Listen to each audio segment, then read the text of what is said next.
Nalilito ka pa rin ba kung implantation bleeding yan or menstrual bleeding or regla? So marami dito ang still nalilito pa rin kung ano yung pinagkaiba niya. Dahil nagwo-worry sila kung sila ay buntis o hindi. Dahil kapag ka implantation bleeding yan, buntis ka.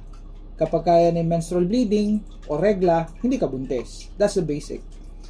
Kapag kayo ay magpe-pregnancy test at nasa implantation bleeding or implantation bleeding yan, or kayo ay naghihinala na implantation bleeding yan, huwag kayong gagamit ng mga pregnancy test na ordinary. Ang gagamitin nyo yung mga high sensitivity o may high sensitivity na pregnancy test kagaya ng Acupast. Nadidetect nito ang inyong HCG o human chorionic gonadotropin sa ihi sa pinakamaaga na mga araw. Kagaya niyan, no? Implantation bleeding, maaga yan. Yan ay nangyayari kapag ka ikaw ay, let's say, magkakaregla ka ng let's say for example ay May 6, magkakaregla kayo May 6, yun yung expected nyo. Ngayon kung buntis ka, syempre madidelayed ka.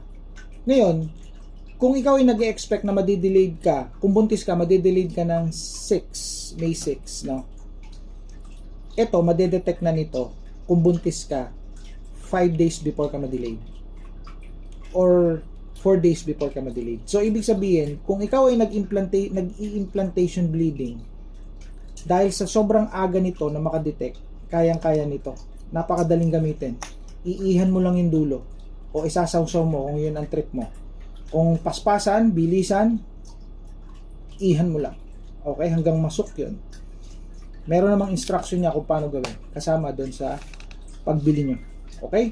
So, yun. Okay, tuloy na natin to. Basahin natin itong tanong ni ma'am. Implantation bleeding po ba ang dumating sa akin or period? Last period ko to, February 18 at noong March 8 po may nangyari sa amin at noong March 16 po dinugo ako. 4 days po. Di ko po sure i-period yon. Pa-help po. Okay. Si ma'am ay nagkameroon ng contact, nakipag-segs ng March 8. Kung may nabuo dyan, bibilang kayo ng 10 araw. Basically, 10 araw yan. Para magkameron kayo ng implantation bleeding. Yung patak-patak na bleeding. Okay. So, bilangin natin kung may 10 araw na mula nung March 8. 8, 9, 10, 11, 12, 13, 14, 15, 16, 17, 18. So, dapat mag-i-implantation bleeding sa 18. Tingnan nyo yan, oh. Dinugo na siya ng 16. Maaga. Kung dinugo na siya ng 16, may idea na kayo kung ano yan. Diba? So, sige, hulaan nyo kung ano yan. Comment down below. Okay. Second analysis.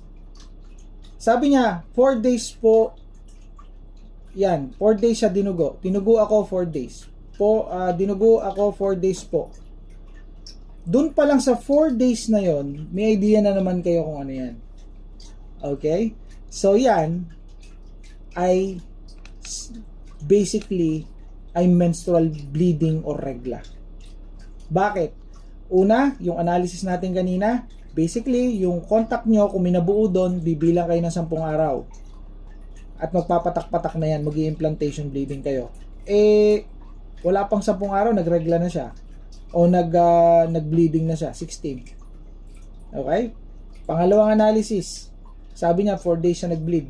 Ang implantation bleeding, base sa mga experiences ng mga nakakausap ko dito na nag-share sa TikTok at sa Facebook, sa page, sa Nurse Ultimatum, 1 day lang.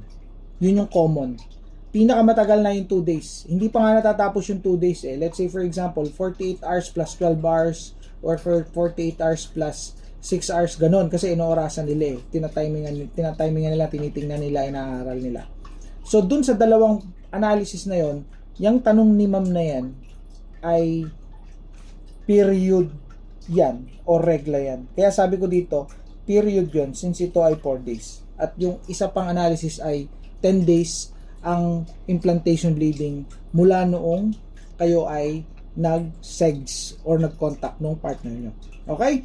So, I hope nakatulong ito sa mga nalilito kung ano ang pinagkaiba ng implantation bleeding at saka ng menstruation o regla.